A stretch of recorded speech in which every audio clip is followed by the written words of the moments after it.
Hola, muy buenas.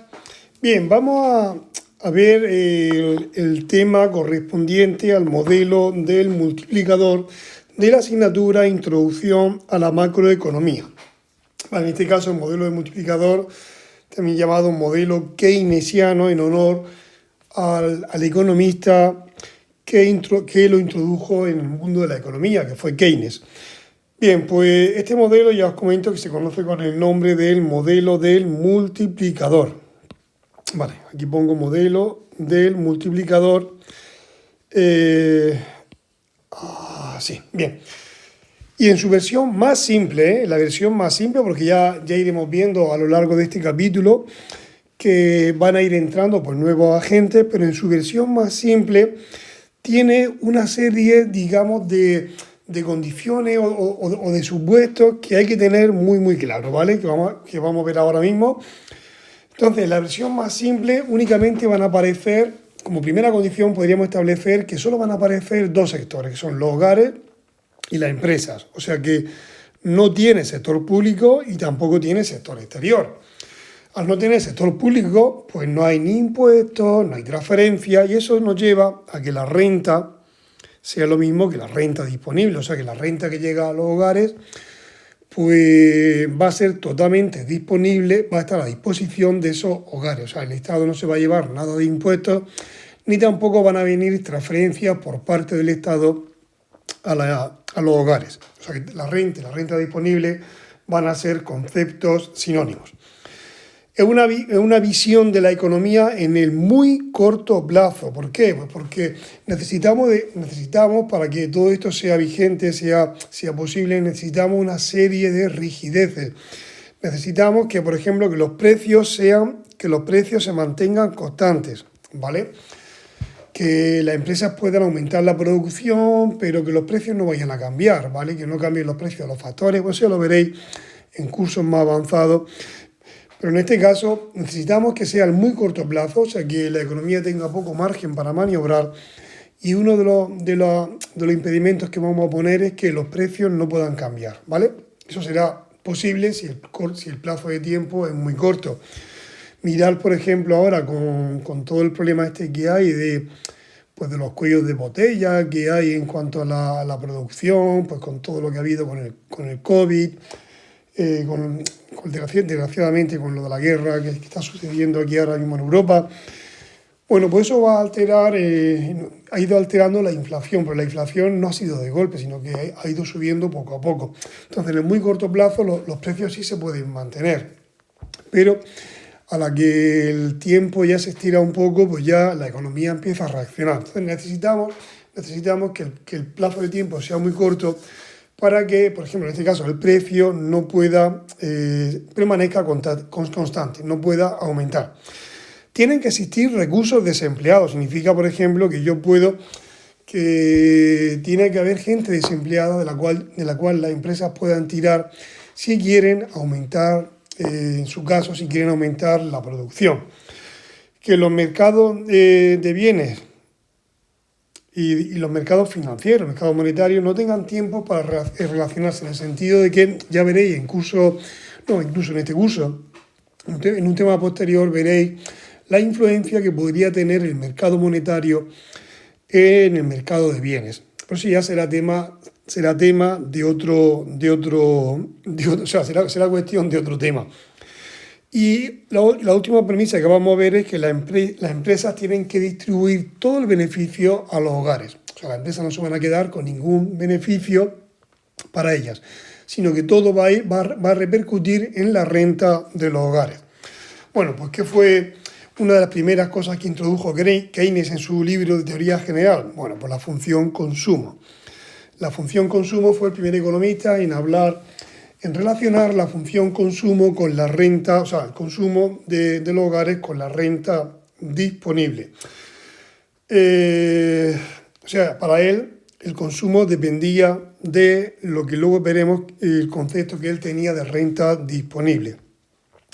Matemáticamente la expresión se podría poner de esta manera: C va a ser el consumo, y ese consumo pues va a tener una parte a la que llamamos C sub 0, que es como si fuese un consumo es lo que en economía se llama consumo autónomo, pero sería un consumo que tendrían los hogares independientemente de la renta fuese cero. O sea, uno va a consumir en función de la renta que tenga, pero sí que es verdad que para un nivel de renta cero también tiene que haber un nivel de consumo. Si no, esto no podría funcionar, sería malo. Entonces, pues ese consumo original que hay, independientemente de la renta, sería el consumo autónomo. Luego hay estudios que, bueno, pues esto ya se sale un poco de lo que es la materia de este tema, o sea, de este curso, que dicen que ese consumo autónomo pues, se va a ir ajustando a lo largo del tiempo. Incluso no tiene por qué llegar a desaparecer, pero sí tiende, según estudios que se han efectuado, pues tiende a disminuir, ¿vale? Pero eso ya sería materia de otro costal. En este caso, simplemente vamos a quedarnos que ese consumo autónomo pues, es un consumo, muchos lo llaman de subsistencia, es un consumo de renta cero, pues es lo que tenemos que consumir sí o sí, aunque no tengamos renta, o un consumo programado, o sea, dependiendo del autor, pues lo podremos asociar a una cosa u otra, pero es un consumo que no va a depender de la renta. La C minúscula es la propensión marginal al consumo, de la que hablaremos un poquito más tarde, y la I sería pues la renta. La renta, en este caso, como solamente hay hogares y empresas, sería la renta disponible. Vale, aquí he hecho un dibujo donde la línea naranja es la función consumo y la línea que he dibujado en negro, que va, esa sería la que parte del origen de coordenadas, esa sería la producción o renta. Esa línea nos va a servir, esta línea que voy a marcar ahora en amarillo, esa línea nos va a servir, que es la producción o renta, nos va a servir de guía. ¿Por qué? Porque cualquier punto que se encuentre situado en esa línea, cualquier punto situado en esa línea, va a cumplir la propiedad de que la producción, o sea, que la producción va a coincidir con la renta, ¿vale? O sea, ahí en ese caso la producción coincidirá con la renta. Bien, ¿cómo se va, por ejemplo, cómo se podría dibujar la función consumo? Bueno, pues la función consumo la tenemos aquí. Ahí tenemos la función consumo y fijaros que la función consumo pues va a depender de C0, de C sub 0 y de C minúscula. Bueno, ¿qué significaría la C sub 0? Pues la C sub 0, si veis, la tenéis aquí. La tenéis aquí. Voy a eliminar esto. Aquí estaría la C sub 0. Bueno, pues la C sub 0 se va a encargar de ver de dónde sale, dónde empieza la función consumo, o sea, desde dónde nace la función consumo. Por ejemplo, si la C sub 0 fuese más grande, pues la función empezaría un poquito más arriba. O sea, nos va a marcar siempre ese punto, el punto desde donde arranca el dibujo, ¿vale? Luego, la C minúscula, que es la propensión marginal al consumo, es la que se encarga de la inclinación de esta recta. O sea, cuanto mayor sea la C minúscula, pues más se inclina la recta. Cuanto más pequeño sea, pues menos se inclina. La C minúscula es un valor que va a oscilar entre 0 y 1. O sea, que si fuese muy cercana a 1, pues entonces la recta iría más inclinada. Si fuese muy cercana a 0, pues la recta iría más plana. En el caso particular de que fuese 0, pues iría totalmente horizontal, ¿vale? Y en el caso que fuese 1, pues iría más o menos con una pendiente de 45 grados, ¿vale? Entonces, dependiendo del valor que tome la C, pues se va a inclinar más o se va a inclinar menos.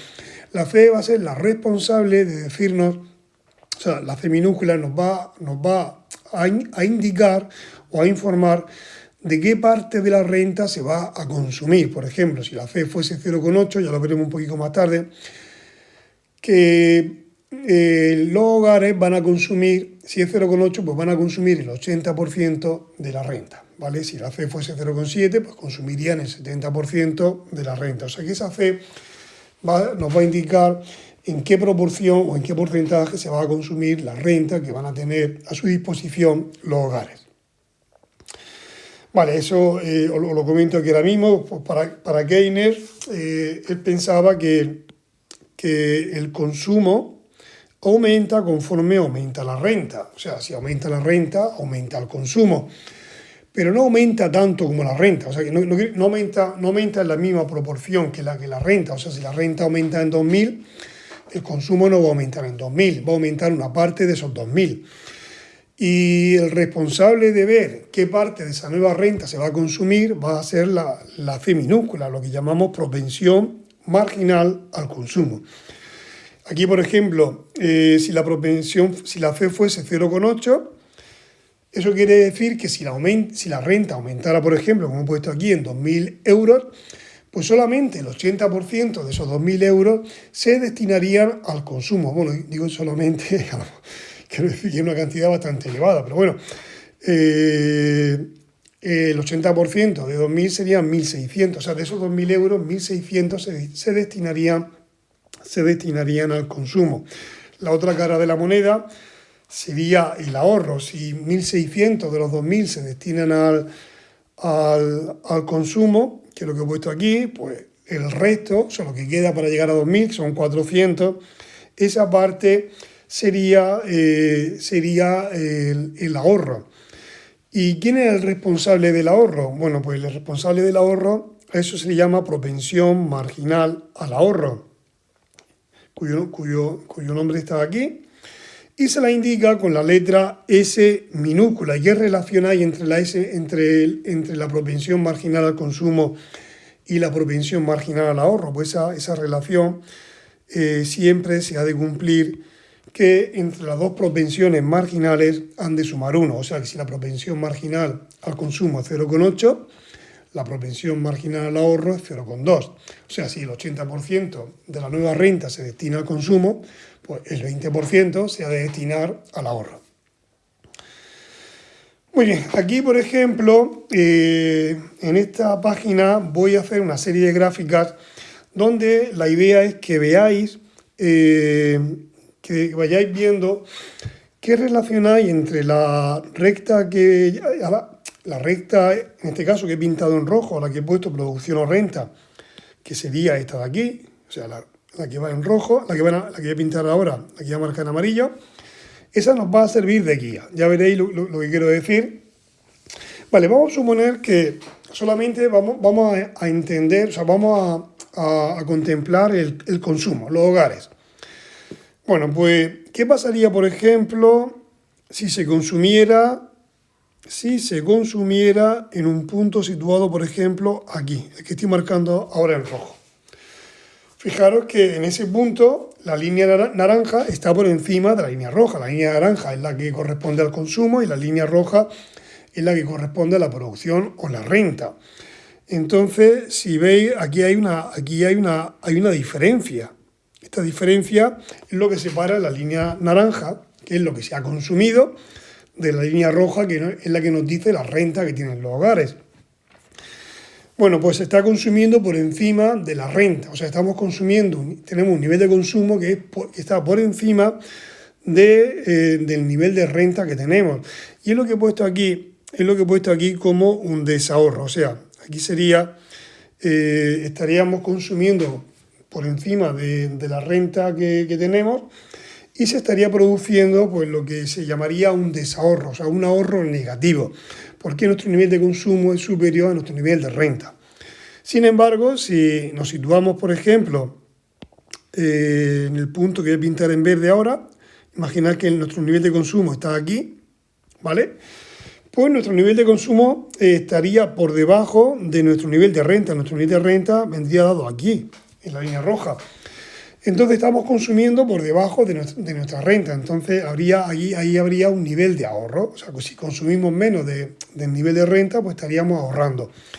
Y en la situación que voy a marcar, por ejemplo, en negro, que sería esta de aquí, en ese punto, pues nuestro nivel de consumo coincidiría con nuestro nivel de renta y sería, por ejemplo, como una situación de equilibrio. Vale, pero vamos a meter a un segundo agente. Si os fijáis, aquí he puesto consumo más inversión. O sea que vamos a introducir a las empresas. Vamos a suponer que aparte del consumo que proviene de los hogares, pues aparecen las empresas y las empresas pues efectúan su inversión. En este tema la inversión va a ser siempre autónoma. Eso significa que la inversión va a ser siempre una cantidad fija, ¿vale? La inversión podrá ser 100, podrá ser 200.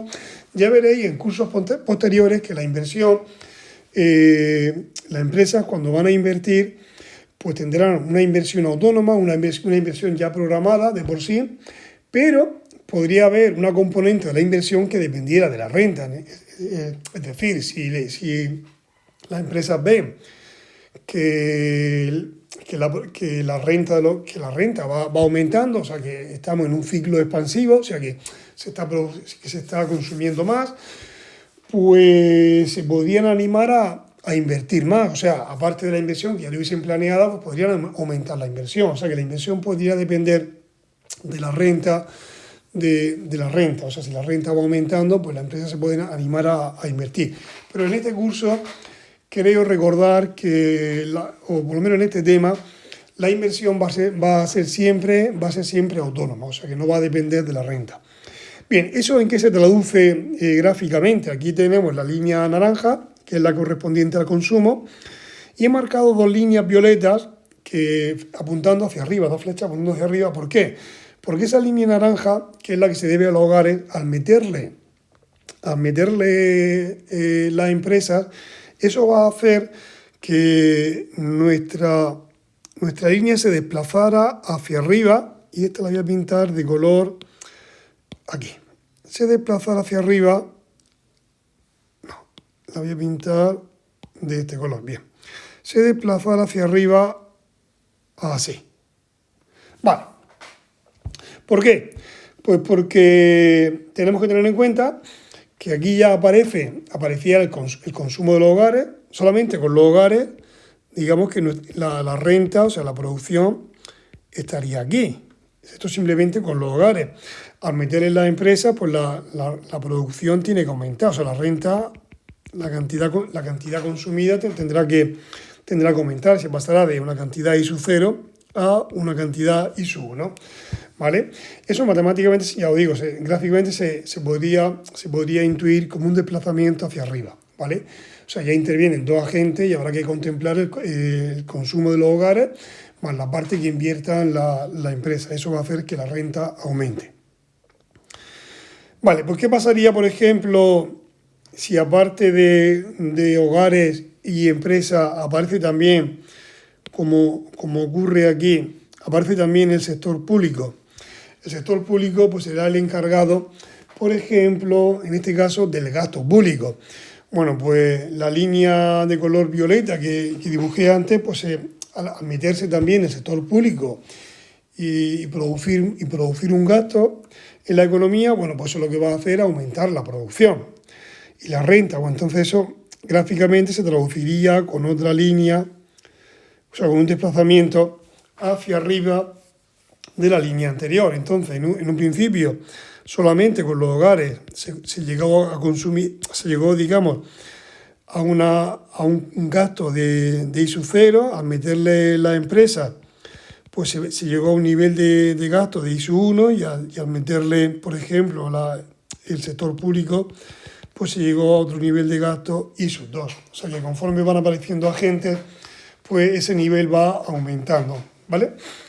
Bien. Pero la introducción, por ejemplo, de las administraciones públicas también conlleva, aparte de un gasto público, pueden conllevar también una serie de impuestos. En este caso, vamos a contemplar unos impuestos que son autónomos. ¿Qué significa impuesto autónomo? Siempre que veáis la palabra autónomo se refiere de cantidad fija, ¿vale? Pues vamos a suponer que el Estado pues impone una serie de impuestos que no van a depender de la renta, o sea que todos van a pagar la misma cantidad, independientemente de la renta que tenga cada uno. Eso gráficamente, ¿en qué se va a traducir? Bueno, pues al meterle, por ejemplo, una serie de impuestos, pues la renta disponible, como los impuestos van a recaer en en este caso, en la renta de los hogares, pues eso va a conseguir que la renta disponible que tienen los hogares para el consumo sea menor. Y eso pues va a alterar la cantidad, digamos, consumida. Va a disminuir la cantidad consumida y eso gráficamente pues, nos llevaría a dibujar una línea paralela pero hacia abajo. O sea que iría así, descendería.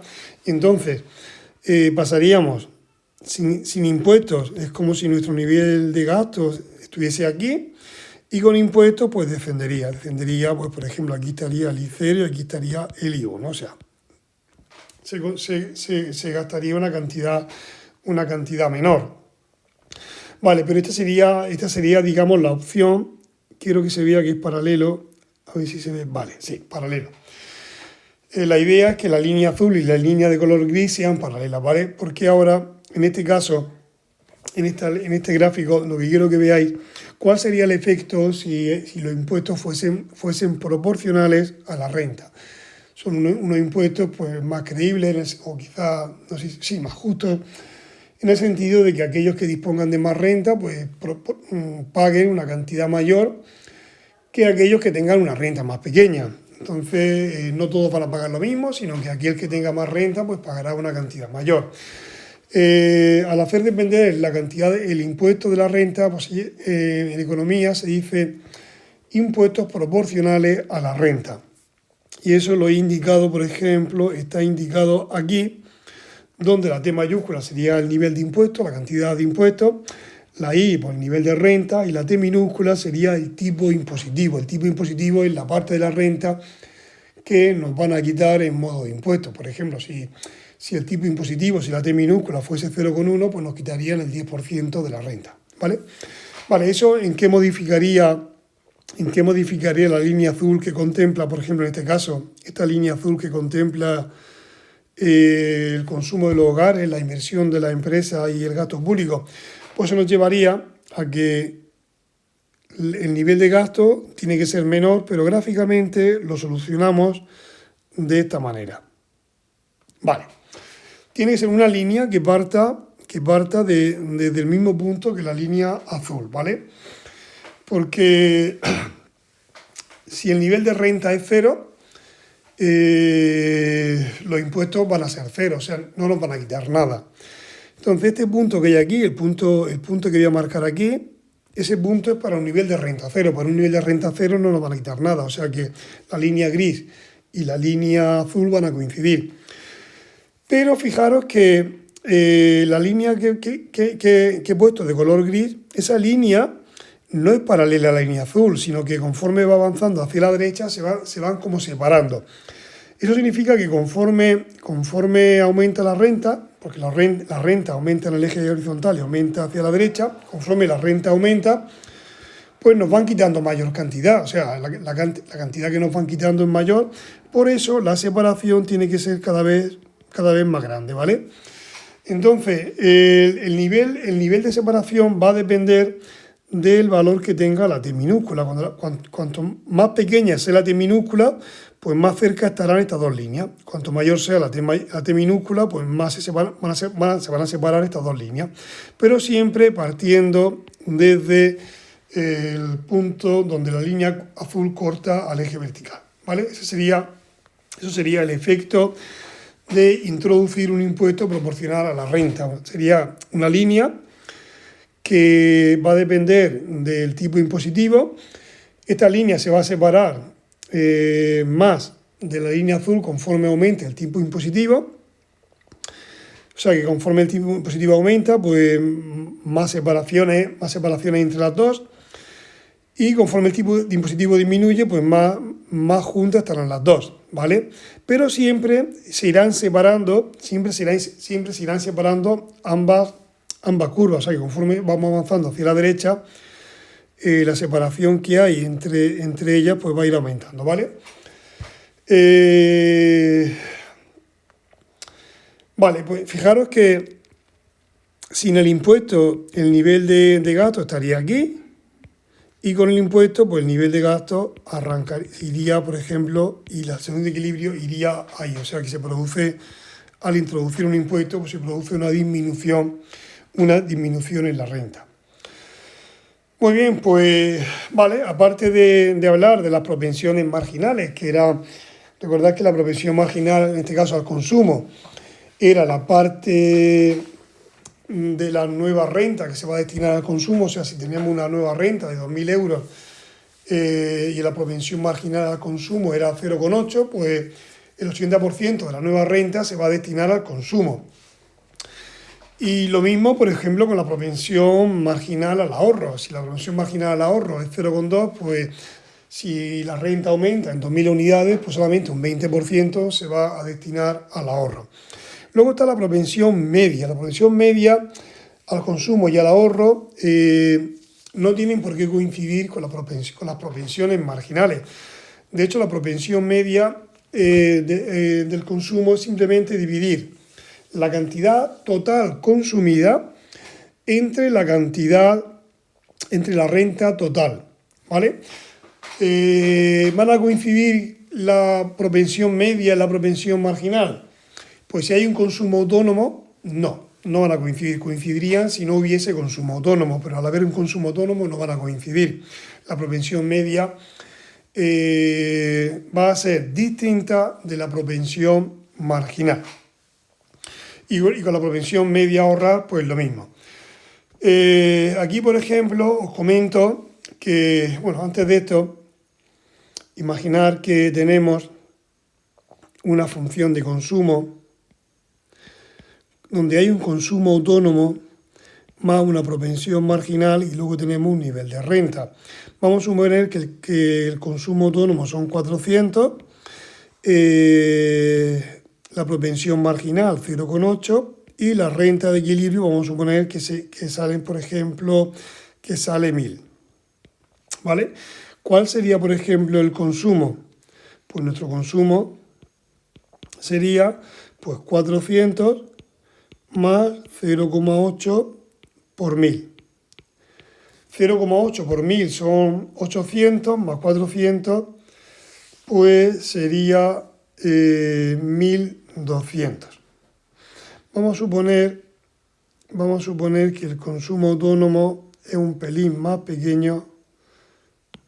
Vale, vamos a ponerle, por ejemplo, aquí 100. ¿Vale? Aquí sería 100. Y aquí serían 900. ¿Vale? Bien, entonces la propensión marginal al consumo sería 0,8. Sin embargo, la propensión media al consumo sería el consumo total, que son 900, entre la renta, que eran 1.000, que en este caso va a salir 0,9. Bueno, pues Keynes estimaba que la propensión media era mayor que la propensión marginal al consumo. Bueno, esos estudios han demostrado o han hecho ver que el consumo autónomo, o sea, el que no coincida la propensión marginal con la propensión media, en este caso es por la existencia del consumo autónomo. ¿Vale? Entonces, en el momento en el que si el consumo autónomo desapareciera, pues ambas irían convergiendo. Si llegaran a desaparecer, ambas coincidirían. Y conforme el consumo autónomo vaya disminuyendo, pues las dos van a ir acercándose y van a tender a coincidir. Bueno, pues Keynes fue el primer economista que hizo depender el consumo de la renta disponible, pero él definió también el concepto de renta permanente. ¿Qué es la renta permanente? Pues porque imaginar que uno a lo largo del tiempo pues, puede ver cómo su renta pues, puede ir fluctuando pues, por acontecimientos temporales. O sea, él tendrá una renta que más o menos será fija a lo largo del tiempo, que podrá ir subiendo poco a poco, pero más o menos una renta que va a seguir una tendencia, pues se va a ir ajustando pues, con el nivel de precios, está igual, pero es muy posible que en un momento muy determinado pues tenga la alegría de que le haya tocado una lotería o que suframos, por ejemplo, pues un contratiempo pues como lo del COVID, que puede hacer que muchas rentas, que la renta de muchos hogares pues disminuya, que caiga. Pero esas son situaciones, esperemos que sean situaciones temporales y que van a afectar a la renta en momentos muy, muy, muy puntuales. Pero la renta permanente sería la renta que nos quedaría una vez que quitamos digamos, que quitamos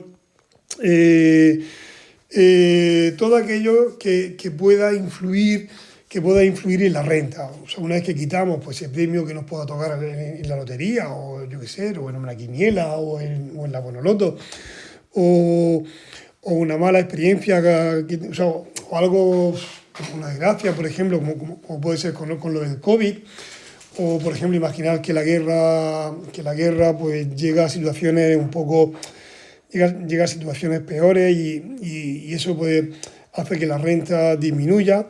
Bueno, pues todas esas influencias que pueden, o sea, todas estas circunstancias que pueden influir positiva o negativamente en el nivel de renta, una vez eliminado eso, lo que nos queda sería la renta permanente, que es la línea que va siguiendo la renta a lo largo del tiempo.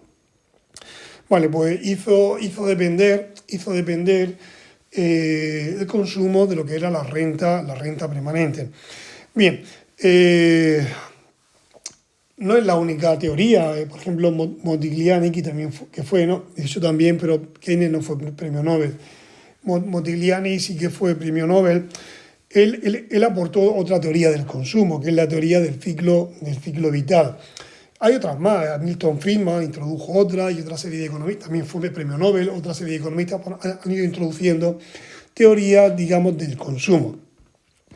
La del ciclo vital, pues una teoría bastante interesante también, pues viene a decirnos que una persona a lo largo de su vida, pues habrá una etapa de su vida en la que será laboralmente activo y habrá otra etapa de su vida en la que no será laboralmente activo. Por ejemplo, cuando esté jubilado ya no será laboralmente activo. En los periodos de vida, en su periodo de vida en la que sí que es laboralmente activo, pues irá generando una serie de ingresos. Entonces Modigliani, pues él pensó que el consumo se suele homogeneizar, o sea, se suele, digamos, como acomodar a lo largo del tiempo. Uno suele consumir más o menos lo mismo a lo largo del tiempo. Y entonces, para que eso sea posible, pues para que uno pueda consumir una cantidad, pues él decía homogeneizar, hacer que el consumo sea más o menos el mismo a lo largo de la vida del consumidor. Y para que eso sea posible, pues una persona en el periodo que es activa laboralmente, o sea, que está activo laboralmente hablando, pues en ese periodo de vida pues tendrá que ahorrar una cantidad de su renta para poder destinarla a los periodos de vida en los que ya no va a generar ingresos y va a querer consumir, pues va a querer consumir un nivel similar al que consumía antes. Para que eso sea posible, pues tendrá que ahorrar en la época, en el periodo que sea laborablemente activo y así poder dedicárselo a aquellos periodos en los que no lo sea. Bueno, pues esa sería la teoría del ciclo vital. Luego Milton Friedman pues sacó otra. Bueno, han surgido varias teorías que ya iré viendo en otra asignatura de macroeconomía. Bueno, pues vamos a llegar estamos llegando a lo que es el concepto, a lo que es la idea central del tema, que es el multiplicador. Vale, aquí pues vuelvo a decir pues una serie de condicionantes pues para que todo esto tenga sentido. Y algo que tenéis que tener claro con el multiplicador es que el multiplicador nos va a predecir o nos va a anticipar qué es lo que va a suceder con la renta o con la producción, ¿vale? Va a ser un mecanismo que vamos a tener a nuestra disposición y nos va a predecir cuál va a ser el nivel de renta. Ya veréis lo que quiero decir, porque pondré un ejemplo donde no usaré el multiplicador y luego sí usaré el multiplicador para que veáis el fin y el objetivo del multiplicador. Pero aquí os hago hincapié de que tiene que ser en el muy corto plazo, ¿vale? Luego ya veréis las distintas teorías, tanto, por ejemplo, pues las doctrinas keynesianas, cuando se confrontan con las doctrinas clásicas y neoclásicas, porque gran parte de la diferencia, gran parte de la diferencia, no me quiero meter mucho aquí, es que va a ser el periodo de tiempo en el que estén hablando.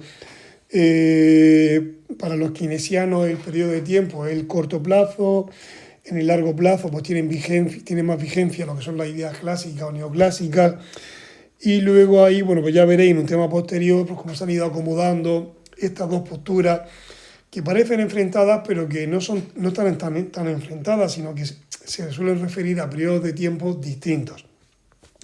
Ya veréis cómo vais a disfrutar de eso en el tema que corresponda. Bien, este modelo se apoya en unos supuestos que son bastante estrictos.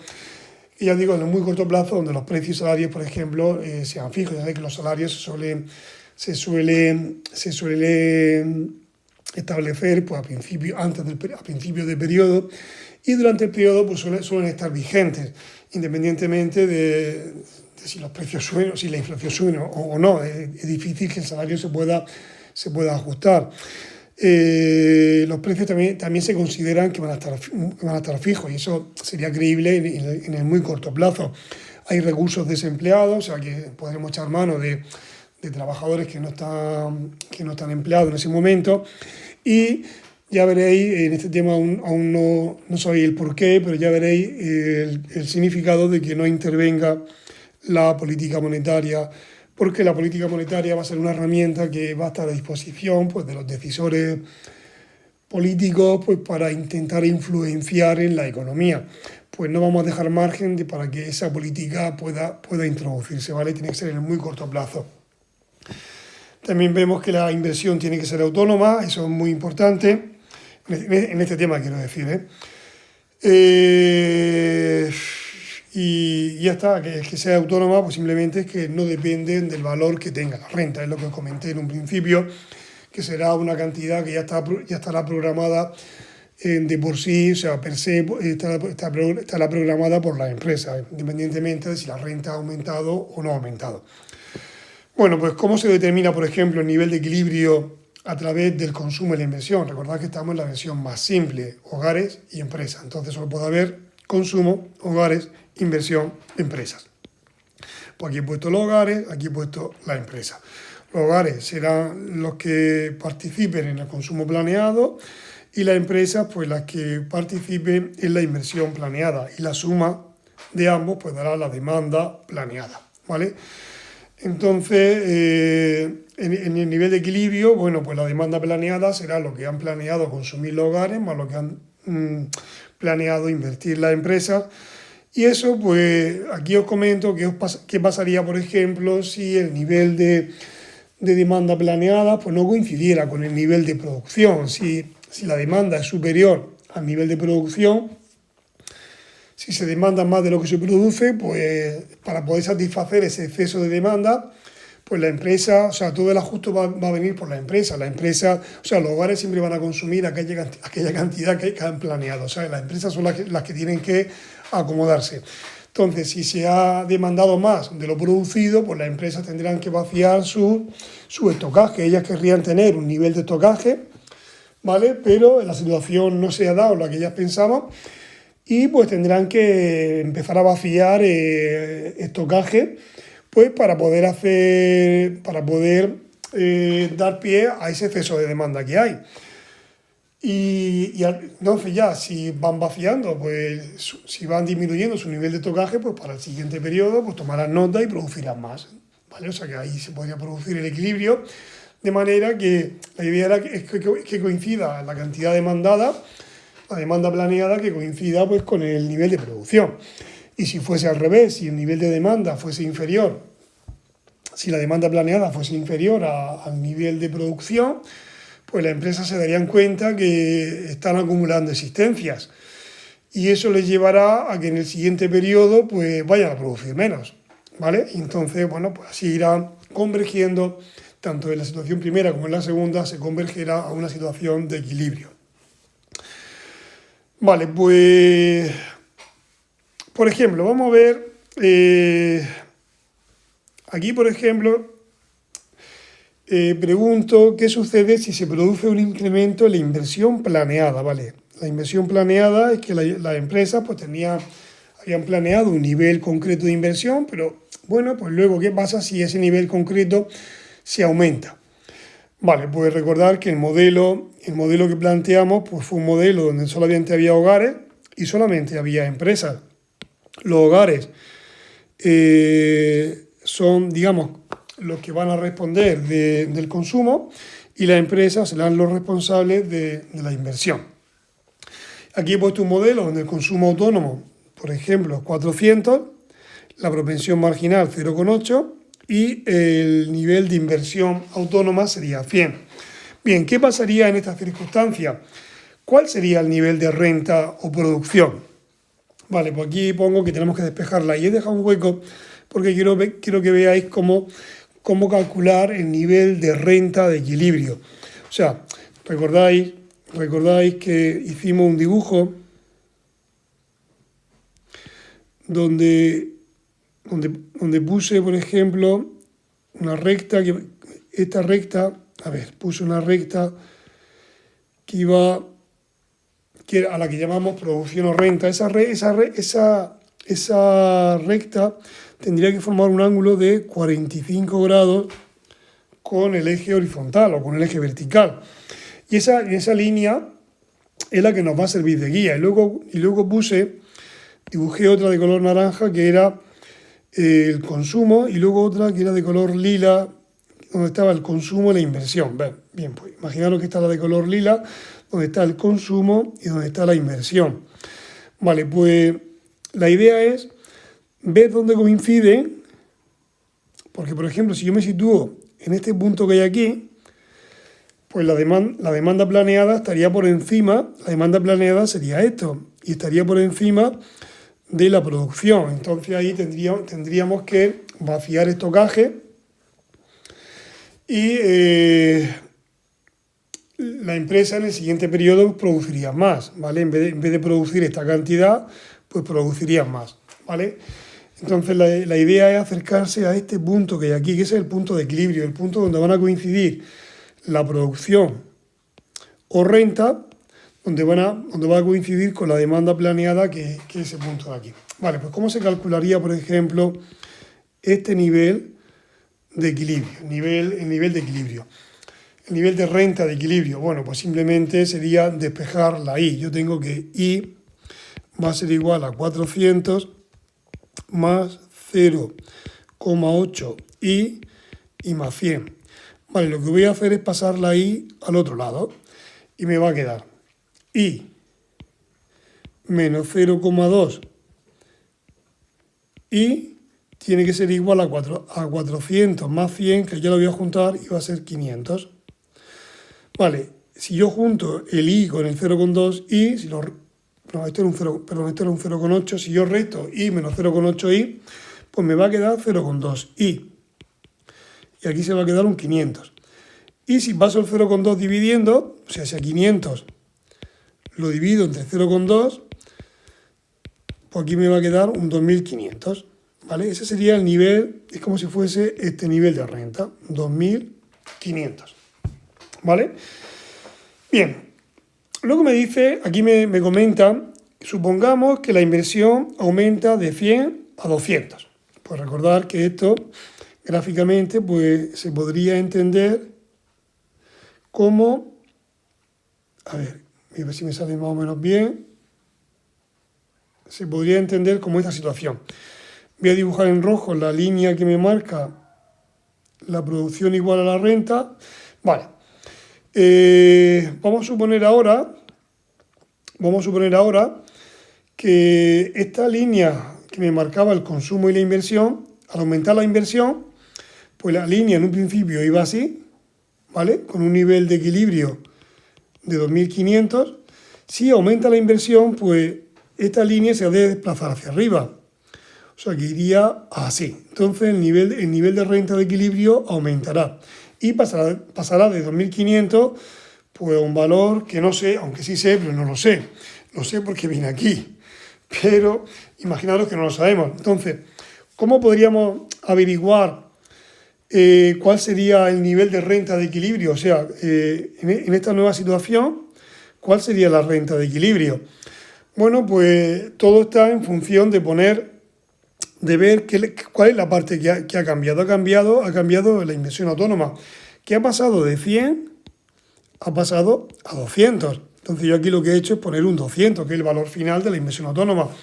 Y ya he hecho como antes, he despejado la I, he pasado para acá restando, que está puesto aquí, he juntado el 400 y el 200, que son 600, he hecho esta recta, que son 0,2, bueno, y al final me sale que este consumo sería, o sea, esta nueva renta de equilibrio sería de 3.000, o sea que hemos pasado, fijaros que hemos pasado de 2.500 a 3.000, o sea, la renta ha pasado de tener una renta de equilibrio de 2.500 a tener una renta de equilibrio de 3.000. O sea, la renta de equilibrio ha aumentado en 500. Entonces, un poco, a mí, por ejemplo, me parece un poco chocante que simplemente modificando la inversión autónoma en 100, la renta haya aumentado en 500. Fijaros que se ha multiplicado por 5. Bueno, pues esa es la idea del multiplicador, ¿vale? Ese sería el significado del multiplicador. O sea, una variación en la inversión se va a ver multiplicada en la renta. O sea, la renta va a sufrir una variación, pero amplificada. O sea, se ha multiplicado por 5. Bueno, pues ya de eso se dio cuenta Keynes. Y pues como hago ver aquí, os digo, pero en verdad haría falta calcular la producción inicial, la producción final y compararlas. No. Esto que he hecho yo de trabajar con la, digamos, de trabajar con la situación inicial, esta, y trabajar con la situación final, esta es lo que en economía se llama estática comparativa, que es ver lo que pasaría en un principio, o sea, ver cuál es la renta con los valores iniciales y ver cuál es la renta con los valores finales y compararlos. O sea, yo comparo la renta inicial 2.500 con la renta final 3.000 y veo que ha incrementado una cantidad de 500. Pero el multiplicador nos va a anticipar cuál será el efecto en la renta. Por eso, cuando puse aquí lo del multiplicador, a ver si lo veo, no os quiero marear con esto, aquí lo veo. Nos va a predecir, o sea, es un modelo que nos va a predecir la producción en el muy corto plazo, ¿vale? Entonces ya veréis cómo vamos a adivinar este 500 sin necesidad de hacer un desarrollo de la situación inicial y la situación final. Entonces aquí os comento cómo se calcula el multiplicador. O sea, ¿cómo puedo saber yo que la renta va a aumentar en 500 sin necesidad de hacer las dos operaciones que hice antes? De hacer la situación inicial y compararla con la situación final y ver qué pasa de 2.500 a 3.000. ¿Cómo sé yo que la renta va a aumentar en 500 ante un cambio de 100 en la inversión autónoma? Bien, pues lo primero sería crear nuestro modelo. Nuestro modelo, recordad que era un modelo muy, muy simple, en el que únicamente había dos agentes, que eran los hogares responsables del consumo y las empresas responsables de la inversión autónoma. Bien, pues para calcular el multiplicador, lo que vamos a hacer es, todo lo que lleve I, lo voy a pasar al lado izquierdo. Pues yo pondré I menos C por I, tiene que ser igual a C sub 0 más I sub 0. C sub 0 es la componente autónoma del consumo e I sub 0 es la componente autónoma de la inversión. Entonces lo que voy a hacer ahora es despejar la I. Aquí es como si llevara un 1. Si saco factor común la I, pues me va a quedar igual a 1 menos C. Y aquí me va a quedar el C sub 0 más el I sub 0. Y entonces para sacar el multiplicador lo único que voy a hacer es este paréntesis lo voy a pasar dividiendo. O sea que me va a quedar 1 partido de 1 menos C y eso irá multiplicado a C sub 0 más I sub 0. A ver, hay quien este paréntesis lo pone aquí arriba, ¿vale? Pero yo creo que es mejor que lo dejéis así porque esta parte, ese cociente que hay ahí, ese es el multiplicador. O sea, la parte que pasa dividiendo, ese va a ser el multiplicador. Pero para que entendáis mejor el multiplicador, Una vez que lleguéis aquí, fijaros qué parte de ahí va a cambiar, ¿vale? Se producía un incremento en la inversión autónoma, ¿vale? O sea, yo voy a marcar la parte que va a cambiar. Esa es la parte que va a cambiar. Bueno, pues una vez que tengáis claro la parte que va a cambiar, simplemente os tenéis que quedar, se pondrá I igual a 1 partido de 1 menos C. Es como si fuese esto. Mirad, esto lo haréis en este curso, no sé, no recuerdo ahora si lo hacéis así, pero bueno, en el siguiente año sí que lo vais a hacer así. Mirad, la idea es la siguiente. ¿Qué parte va a cambiar? Pues la parte que va a cambiar sería la inversión autónoma y eso me va a llevar un cambio en la renta. Yo lo que quiero ver, evaluar cuál es el cambio en la renta. Bien, pues el cambio en la renta se indica así. El incremento en la renta va a ser igual a ese cociente, ¿vale? Y ahora os tenéis que fijar aquí cuál es la parte que ha cambiado. Entonces, la parte que ha cambiado era la inversión autónoma. Bueno, pues la parte que no cambie la podía eliminar. O sea, eso se puede eliminar porque eso no va a cambiar. Y la parte que cambie, pues se le pone el incremento. ¿Vale? Una vez que lleguéis aquí, recordad que la propensión marginal era 0,8. En el ejemplo creo que era 0,8. Me suena que era 0,8. La propensión marginal sí la tenemos aquí, que es 0,8. Y el incremento de la inversión autónoma, que creo que era 100. O sea, pasaba de 100 a 200, o sea, que incrementa en 100. Bueno, pues yo solamente, sabiendo lo que incrementa la inversión autónoma y sabiendo la propensión marginal, yo sé que el incremento de la renta, que sería esta parte, va a ser igual a 1 partido de 1 menos 0,8 por lo que incremente la inversión autónoma. Y 1 partido de 1 menos 0,8, si echáis la cuenta, eso es 5. Pues 5 por 100, que eso son 500. Bueno, pues a ese valor que hay aquí, a eso se le llama multiplicador, ¿vale? Que coincidiría con ese cociente que hay aquí. Ese sería el multiplicador.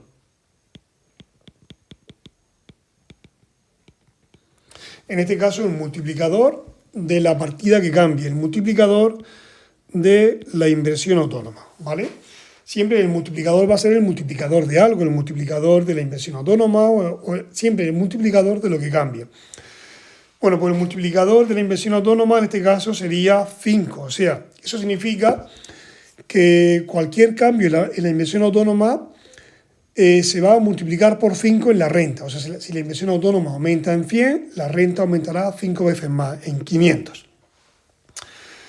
Bien, pero ¿qué pasaría, por ejemplo, si ahora ese modelo simple que teníamos, si a ese modelo le añadimos el sector público? Entonces ya aparecería, por un lado, aparecería el gasto público, que estaría contemplado aquí, y aparecería también una serie de partidas, como son los impuestos y las transferencias, que estaría contemplada en la renta disponible. Fijaros que aquí he puesto ID,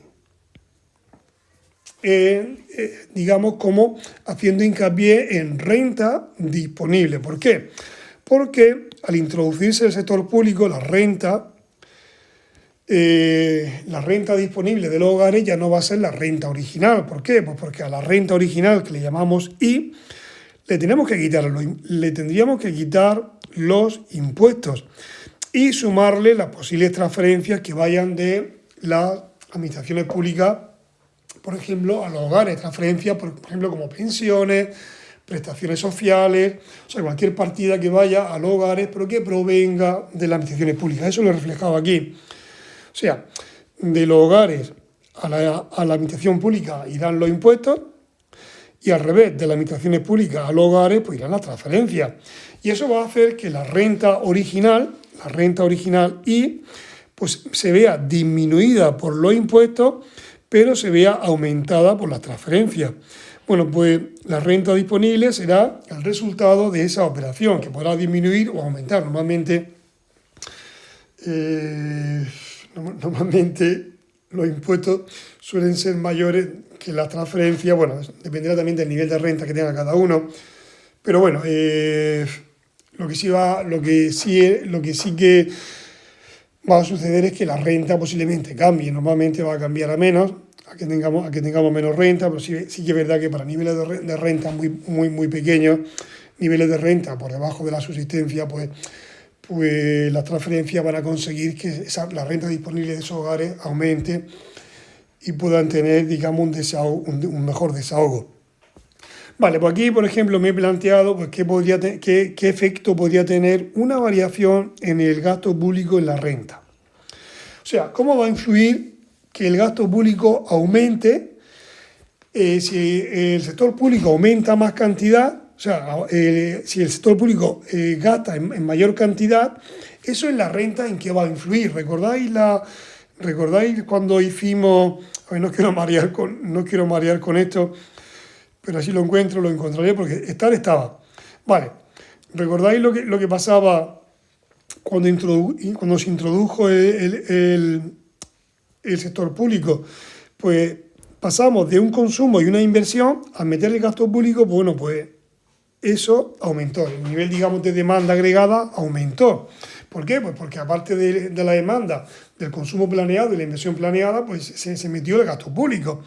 Y eso hizo que el nivel de renta pasara, esto con los hogares, esto al añadirle la empresa, y esto sería al añadirle el gasto público. Bien, pues ¿qué pasaría si el gasto público aumenta? O sea, de una cantidad inicial a una cantidad final. Bien, no vamos a hacerlo por estática comparativa, simplemente vamos a ver cómo actuaría el multiplicador, o sea, cómo se calcularía el multiplicador en el caso en el que aparezca el sector público. Bien, tenemos que tener en cuenta que, aparte del gasto público, el sector público introduce partidas como impuestos y transferencias. En este caso no he contemplado las transferencias, pero bueno, podría haberlas contemplado aquí, ¿vale? Podría haber contemplado aquí también las transferencias, bueno, no las he contemplado. Bien, en este caso se supone, o sea, no va a alterar en nada. Vamos a suponer que los impuestos son autónomos, o sea, que no dependen del nivel de renta, sino que cada uno de los consumidores o cada uno de los hogares va a pagar cada uno de los consumidores va a pagar el mismo nivel de impuestos. Eso sí se llaman impuestos de cuantía fija, o sea, impuestos autónomos. Vale, pues lo primero que vamos a hacer para sacar el multiplicador será despejarla ahí. Y para despejarla ahí lo que voy a hacer es primero multiplicar eso con eso. O sea, la propensión marginal la voy a multiplicar por ese paréntesis. La multiplicaré por el nivel de renta y la multiplicaré por los impuestos autónomos. Y todo lo demás se va a quedar igual. O sea, la inversión autónoma y el gasto autónomo me va a quedar igual. Diréis, pues si aumenta el gasto público, sí, pero para sacar el multiplicador, de momento, lo único que voy a hacer es despejar aquello que lleve Y. Voy a marcar dónde está la Y, la tengo ahí. Pues todo lo que lleva Y lo voy a pasar a la parte izquierda. Y me va a quedar pues tal que así. En la parte derecha, fijaros que todo lo que queda son componentes autónomas. O sea, está el consumo autónomo, los impuestos autónomos, la inversión autónoma y el gasto autónomo. Son valores que son fijos, ¿vale? Vale, en el siguiente paso lo que voy a hacer es, aquí voy a pensar que hay un 1 y voy a sacar factor común la Y. Y me va a quedar 1 menos C. Igual, consumo autónomo menos C por la inversión, los impuestos autónomos más la inversión autónoma y más el gasto autónomo. Voy a despejar la Y. Entonces, el 1 menos C lo paso dividiendo, pero voy a hacer como antes. Voy a ponerlo separado de toda esa suma, bueno, de toda esa parte que hay ahí. O sea, de la parte autónoma. Consumo autónomo, menos C por los impuestos autónomos, más la inversión. Ya os digo que hay manuales en los que este paréntesis que voy a marcar ahora, lo ponen aquí. Pero yo lo voy a dejar tal cual. Porque me interesa dejarlo así, porque esta partida que hay aquí, ese cociente, o sea, ese cociente me va a definir en cierto modo el multiplicador. Ahora veréis lo que quiero decir. Vale, una vez que lleguéis aquí, una vez que hayáis despejado la i, es muy sencillo calcular el multiplicador. En este curso estamos suponiendo que siempre, o sea, estamos suponiendo que va a cambiar una de las partidas autónomas, o sea, o va a cambiar o el consumo autónomo, o cambiarán los impuestos autónomos, o la inversión, o cambiará, por ejemplo, el gasto público. Pero no va a cambiar la propensión marginal. Eso ya en cursos más avanzados veréis que eso sí que puede cambiar, ¿eh? Pero lo que voy a hacer ahora es solamente válido si cambia una de las componentes autónomas. O sea, si cambia o ese, o eso, o eso, o eso. Tiene que cambiar una de esas 4 partidas. Vale, vamos a identificar cuál de las 4 partidas va a cambiar. Creo que era el gasto público, ¿no? Sí, no, aquí no lo veo, pero creo que sí. Sí, el multiplicador del gasto público. Vale, pues va a cambiar el gasto público. Bien, pues lo que yo voy a hacer es ese cambio en el gasto público ese cambio aquí me va a acarrear un cambio en la renta. Bien, pues ¿cómo se indica eso? Pues lo indicaré así. El cambio en la renta va a ser igual a 1 partido de 1 menos c, y todo aquello que no cambie, pues fuera. Eso no cambia, eso no cambia, eso no cambia, y el gasto público sí va a cambiar, pues por el incremento en el gasto público.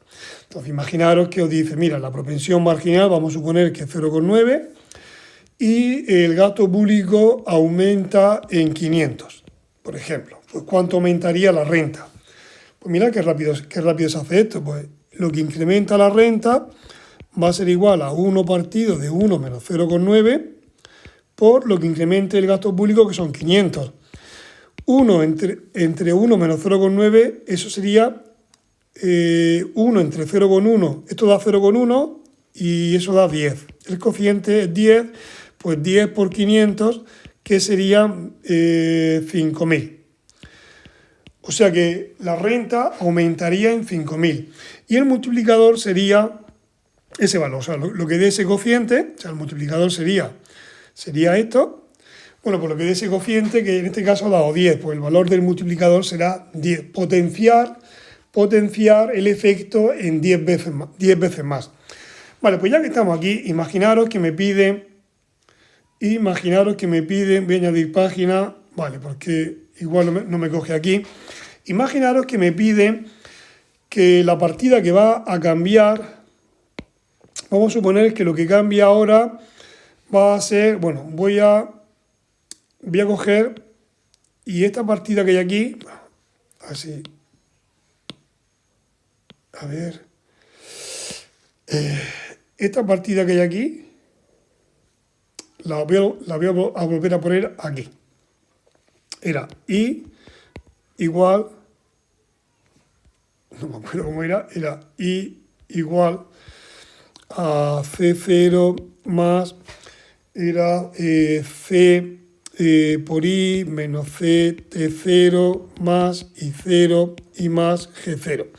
Vamos a suponer ahora que lo que va a cambiar, por ejemplo, va a ser la inversión autónoma. Vamos a suponer que cambia el consumo autónomo, para que cambie algo distinto de lo hecho hasta ahora. Vamos a suponer que se produce un incremento en el consumo autónomo. O sea, aquí. Vale, pues primero lo que voy a hacer es todo lo que lleva ahí, pasarlo a la parte izquierda. Me va a quedar I menos CI igual a C0 menos CT0 más I0 y más G0. Voy a despejar la I y me va a quedar 1 menos C. Y aquí pues me va a quedar pues C0 menos CT0 más I0 más G0. Vamos a ver las partidas que cambian. En este caso cambiaría esta parte y eso me va a provocar un cambio en la renta. Bueno, pues el cambio en la renta, bueno, antes de eso lo que voy a hacer es despejar, para que lo haga bien, voy a despejar la I y me va a quedar pues 1 partido de 1 menos C, a ver si pongo 1 menos C, Y aquí pues pondré todas las componentes autónomas, menos c t 0, más i 0 y más g 0.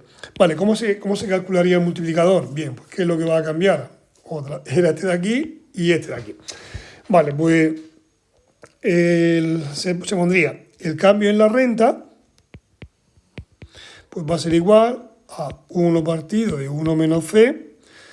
Y este no cambia, ese no cambia, ese no cambia, pues todo eso desaparece y aquí se pondrá únicamente pues, el incremento de C0. Y ya se hace como antes, si os dicen cuál es la propensión marginal al consumo y sabiendo lo que incrementa el consumo, o sea, sabiendo lo que vale esto y lo que vale esto, pues yo sé lo que valdrá eso. Vale, vamos a suponer ahora, entonces este sería el multiplicador del consumo autónomo. ¿Cómo se pondría ahora, por ejemplo? O sea, este sería el multiplicador del consumo autónomo, que se suele poner así, K de multiplicador y aquí abajo de lo que es consumo autónomo. Este de aquí, ese era el multiplicador del gasto público, creo que lo que cambiamos es el multiplicador del gasto público, que era 1 partido de 1 menos c, y pensaréis, si es que siempre sale igual. No, siempre no sale igual. Aquí en estos dos casos han coincidido, pero vamos a calcular ahora. Vamos a suponer ahora que lo que cambia son los impuestos autónomos. Vale, pues vamos a ir otra vez, voy a volver a poner esta expresión, ¿vale? ¿Qué será? Pues I igual a C0 más C por I menos C T0 más tendríamos los impuestos autónomos y el gasto público. Paso la I, todo lo que lleva I, paso esto y esto, todo lo que lleva I al mismo sitio, o sea, la parte izquierda, y aquí me va a quedar pues C0 menos CT0 más I0 y más G0. Voy a sacar factor común la I y ya voy a pasar el 1 menos C dividiendo, para ir un poco más rápido porque es la misma operación. Y entonces ahora vamos a identificar cuál sería la partida que cambia. De estas cuatro, la que cambia ahora, recordad que siempre ha de cambiar una partida autónoma, ¿eh? Entonces en este caso ha cambiado los impuestos autónomos. Vale, pues eso me va a llevar a un cambio en la renta. Vale, vamos a ver cómo va a cambiar la renta. Pues el incremento en la renta va a ser igual a 1 partido de 1 menos c, y todo aquello que no lleve... O sea, todo aquello que no sea el T0 no va a cambiar. O sea, esto fuera, fuera y fuera. O sea, que me va a quedar, eso va a estar multiplicado por menos C T0. Vale, esta C la podemos multiplicar, perdón, aquí tengo que poner, me va a quedar por menos C por lo que cambien los impuestos. Fijaros que los impuestos llevan la C multiplicando, o sea, la C se tiene que quedar, ¿vale? Entonces, el incremento solo se pone con los impuestos, que es lo que cambia, la C no va a cambiar. Entonces, y podéis pensar, si no cambia, ¿por qué no se quita? Se quita si va sola, si va multiplicando, se ha de mantener, ¿eh? Entonces, esta C la voy a multiplicar por el 1, y me va a quedar menos C partido de 1 menos C, por lo que incremente los impuestos. Bueno, pues ahora el multiplicador va a ser ese cociente que hay aquí. Fijaros que ha cambiado un pelín con respecto a la anterior. O sea, ahora el multiplicador de los impuestos autónomos será menos C partido de 1 menos C. Y una cosa, ¿qué signo tiene esto? Porque fijaros que abajo va a salir siempre positivo. O sea, el multiplicador lo que tiende a hacer es ampliar el efecto en la renta, pero podría ser que lo disminuyera. O sea, en este caso, fijaros que la parte de arriba es menos C, la parte de arriba es negativo, o sea que esto va a salir negativo. Entonces, imaginaros que los impuestos autónomos suben en 100 unidades y que la propensión marginal es 0,8. ¿Cuál sería el efecto de la renta? Pues el efecto de la renta pues va a ser igual a menos C, fijaros que aquí pone menos C, o sea, menos 0,8, y abajo 1 menos 0,8 por el incremento de los impuestos, que es 100. Y menos 0,8 entre este cociente que hay aquí, menos 0,8 entre 0,2 sale 4. O sea, sale menos 4. O sea, que se va a quedar igual a menos 4 por 100. O sea, la renta va a disminuir en menos 400. O sea que el efecto de los impuestos, recordar, cuando lo hicimos gráficamente, el efecto de los impuestos lo encontraré. Vale, cuando el impuesto era autónomo, recordar que sin impuestos el punto de equilibrio estaba aquí, con este nivel de renta, de producción, y con impuestos el equilibrio estaría aquí, o sea que la renta disminuye. Vale, eso es lo que intuíamos y es lo que nos ha salido a través del multiplicador. O sea, qué cosa más buena. El multiplicador nos anticipa lo que nos dicen lo que nos decía el modelo gráfico. Vale, pero esto era suponiendo que los impuestos son autónomos. Pero ¿qué pasaría si los impuestos no fuesen autónomos? Entonces nuestro modelo sería este. Y a la hora de sacar el multiplicador, pues lo mismo. Vamos a ver qué es lo que lleva ahí. Pues I igual a C0 más C por I menos C TI más I0 más G. Pues todo lo que lleva ahí lo paso a la parte izquierda. Y toda la parte que no lleva ahí, que son las componentes autónomas, pues todo eso. Bueno, aquí si le queréis poner G0, pues ponerle G0. Bien, sacamos factor común la I, pues como siempre. Esto os estoy anticipando lo que vaya a ver el próximo año, por ejemplo, los que estéis en el grado de ADE, lo que vaya a ver en renta y dinero. Os vais a hinchar a hacer cosillas de estas. Y esto pues se basa bastante bien, no os voy a engañar. Bueno, y aquí pues las componentes autónomas pues van a ser estas. Bueno, he hecho lo de siempre, pasar todo lo que lleva ahí a este lado, he sacado la I factor común, luego he pasado dividiendo. Bien, y ahora vamos a identificar, pues ya tiene que cambiar una de las tres partidas que hay aquí, ¿vale? Siempre suponemos, en este curso, vamos a suponer que siempre cambia una partida autónoma. Porque ya veréis que en el próximo año podría cambiar también una propensión marginal o podría cambiar el tipo impositivo, pero en este curso lo único que vamos a hacer es que cambien alguna componente autónoma, o el consumo autónomo, o la inversión, o el gasto público. Entonces vamos a ver cuál de las tres va a cambiar. Vamos a suponer que nos pide cuál es el multiplicador del gasto público. O sea, ¿qué efecto va a tener en la renta un cambio en el gasto público? Bien, pues vamos a ver, esto es lo que cambia y esto es lo que cambia. Pues haré incremento de I será igual pues a 1 partido de 1 menos C más CT. Esto no cambia, eso no cambia, pues por lo que cambia aquí. Bueno, pues el multiplicador será ese de ahí. El multiplicador del gasto público pues será 1 partido de 1 menos C más CT. Y eso va a salir igual. Si lo hacéis, por ejemplo, de la inversión autónoma o del consumo autónomo, veréis que os va a salir el mismo multiplicador, ¿vale? Muy bien, pues creo que he hecho un muy breve resumen de lo que es el modelo keynesiano del multiplicador. Entonces, subiré otro vídeo. Subiré otro vídeo donde intentaré hacer los ejercicios que me propone el manual. Pero eso ya será tema del siguiente vídeo.